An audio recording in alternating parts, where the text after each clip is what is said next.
اسی طرح کی بہت سے واقعات ہیں صحابہ کرام کے، اللہ کے رسول کی موجودگی میں کے باوجود ان کی حیات میں صحابہ کرام آخری زمانے کی علامات، قرب قیامت کی علامات جاننے کے لیے کس قدر شوق رکھتے تھے، جستجو رکھتے تھے، طلب رکھتے تھے۔ اس سے تو ہمارے لیے حجت قائم ہو گئی، اور ہمیں اعتراف کرنا چاہیے کہ اس سلسلے میں بہت عرصے سے امت کے اندر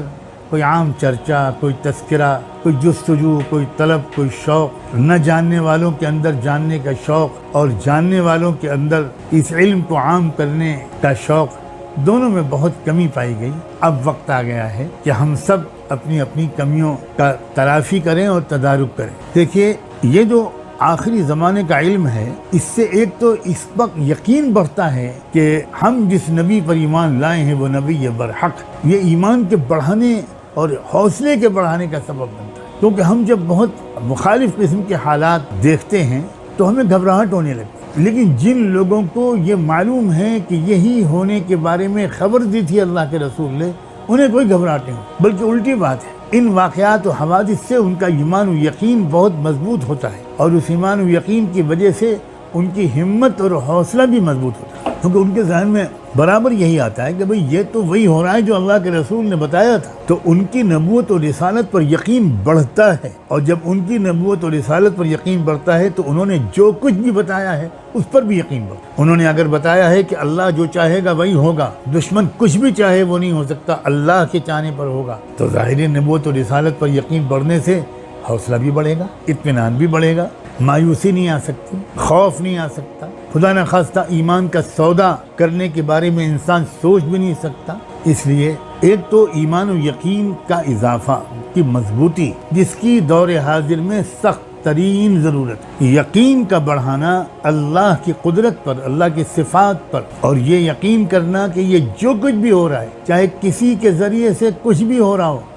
اللہ کی پلاننگ سے، اللہ کی پروگرامنگ سے، اللہ تعالیٰ کی منصوبہ بندی سے۔ پھر اس علم کا ایک فائدہ یہ ہوگا کہ حالات کا صحیح تجزیہ کرنا آسان ہوگا، حالات کی اصلی حقیقت کو سمجھنا آسان ہوگا، ورنہ آپ صرف پولیٹیکلی آپ موجودہ ملکی اور عالمی حالات کو نہیں سمجھ سکتے، اور ہزار کوششیں کرتے چلے جائیے پولیٹیکل میدان میں، فی الحال نتیجہ سامنے نہیں آتا، پازیٹیو نتیجہ سامنے نہیں آتا، تو اس سے بھی مایوسی پیدا ہونے لگتی ہے۔ اور جب ہم کو یہ معلوم ہے کہ اللہ تعالیٰ کے پروگرامنگ اور پلاننگ کے مطابق یہ ہو رہا ہے جو ہو رہا ہے، یہ ظلم کرنے والی طاقتیں پوری دنیا میں جو قابض ہوتی چلی جا رہی ہیں، تو یہ گھبرانے کی بات نہیں ہے، کوشش ہم کو جاری رکھنی، یاد رکھیں، یہ سمجھ کر کہ اللہ کی طرف سے گھر بیٹھنا، یہ میں نہیں کہہ رہا ہوں آپ سے، کیونکہ اللہ تعالیٰ، اللہ کے رسول نے یہ بھی تو فرمایا ہے، اور میں انشاءاللہ سناؤں گا وہ احادیث جس میں آپ نے ان لوگوں کی بہت تعریفیں فرمائی ہیں کہ جو ہر حالت میں ظلم کا مقابلہ کرتے رہتے ہیں، قیامت کے دن تک وہ مقابلے کے میدان میں ڈٹے رہتے ہیں،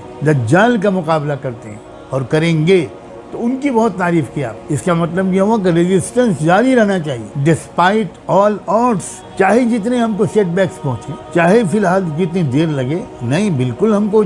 گھبرانا نہیں ہے، ہمیں یقین ہے کہ فتح ہوگی، حالات بدلیں گے، مثبت حالات آئیں گے، ظاہر ہے کہ اس وقت آئیں گے جو وقت اللہ نے اس کے لیے مقرر کر رکھا ہے۔ تو کوشش جاری رکھنے کے لیے جو حوصلہ چاہیے وہ ان علامات قیامت کے علم سے اور ان کو بار بار یاد کرتے رہنے سے وہ حوصلہ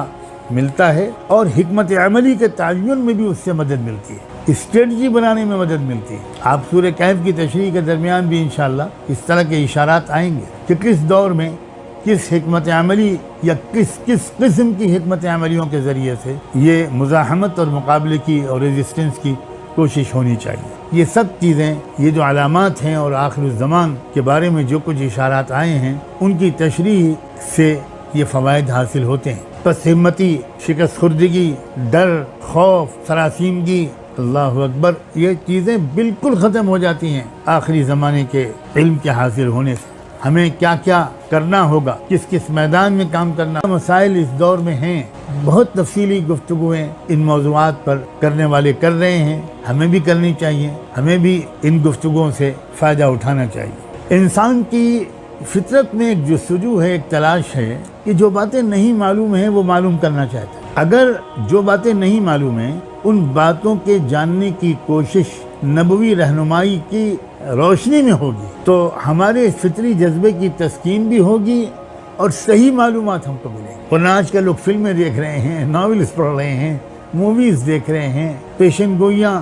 جو مختلف دنیا میں لوگوں نے کی ہیں ان پر جا رہے ہیں۔ کوئی نجومیوں سے پوچھ رہا ہے، ایسٹرولوجر سے پوچھ رہا ہے کہ بھئی ستارے کیا کہہ رہے ہیں۔ یہ سب کی ضرورت اسے پڑے گی جسے نہیں معلوم کہ اس کے رب نے کیا بتایا ہے اور اس رب کے بھیجے ہوئے شفیق و مہربان رسول نے کیا کیا کیا بتایا ہے۔ بہت غلط طرف جانے سے